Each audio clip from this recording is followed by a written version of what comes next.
আসন্ন শান্তিনিকেতন পৌষমেলাকে ঘিরে বিশ্বভারতীর প্রধান গ্রন্থাগারে অনুষ্ঠিত হলো রাজ্য প্রশাসনের গুরুত্বপূর্ণ বৈঠক। বৃহস্পতিবারের এই বৈঠকে উপস্থিত ছিলেন বিশ্বভারতীর উপাচার্য প্রবীর কুমার ঘোষ, বিশ্ববিদ্যালয়ের একাধিক শীর্ষ আধিকারিক, বোলপুরের বিধায়ক তথা রাজ্যের মন্ত্রী চন্দ্রনাথ সিংহ এবং জেলার পরিষদের সভাধিপতি কাজল শেখ, পাশাপাশি বীরভূমের জেলা শাসক ও পুলিশ সুপার ভার্চুয়ালি যুক্ত হয়ে সামগ্রিক পরিস্থিতি পর্যালোচনা করে।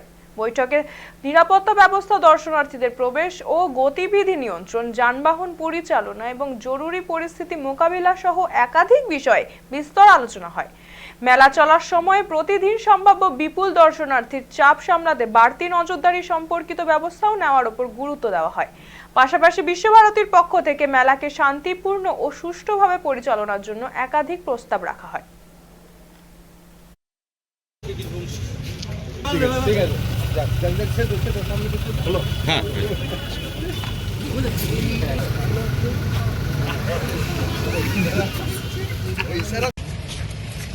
এবছর বিশ্বভারতী ভাইস চ্যান্সেলর হোমওয়ার্ক ভালো করেছে, ওনাকে আমি ধন্যবাদই দিলাম যে আপনি আগে থেকে প্রস্তুতিটা সেরে রেখেছেন, যেটা কোনো বছর আমরা দেখতে পাই না। এবং যেটা আমাদের যেটা দায়িত্ব আমরা সেটা করব, জেলা পরিষদের যেটা দায়িত্ব জেলা পরিষদ করবে। এবং সে তো কাজল তো আসি, মেলাতে আসি। কতদিনের মেলা বাকি? 6 দিনের মেলা যেমন হয়। 7 তারিখ থেকে স্টল বুকিং শুরু না, 15-16 যারা 8 বছরে করেছে, তারা যদি 24 সালে যারা করেছে তারা যদি করতে চায় তাহলে 15-16 তাদের জন্য স্পেশাল টাইম দেওয়া হচ্ছে। 5000 8 বছরে পকেট মার্কে ধরা হয়েছিল, এবছর যাতে তার জন্য পকেট মারিটা বন্ধ ছিল, এবছর যেটা করা হয় সেটা প্রশাসন করবে।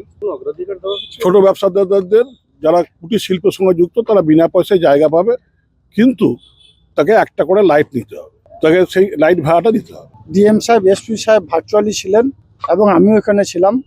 আমাদের মিউনিসিপ্যালিটি চেয়ারম্যান উনিও ছিলেন। এই মেলা গুটি গুটি পায়ে 132 বছর অতিক্রান্ত হয়ে গেল। এই মেলা একটা আন্তর্জাতিক স্তরে পৌঁছে গেছে। শুধু ভারতবর্ষ নয়, দেশ দেশান্তর থেকে মানুষ এখানে আসে এই মেলার এই কয়েকটা দিন।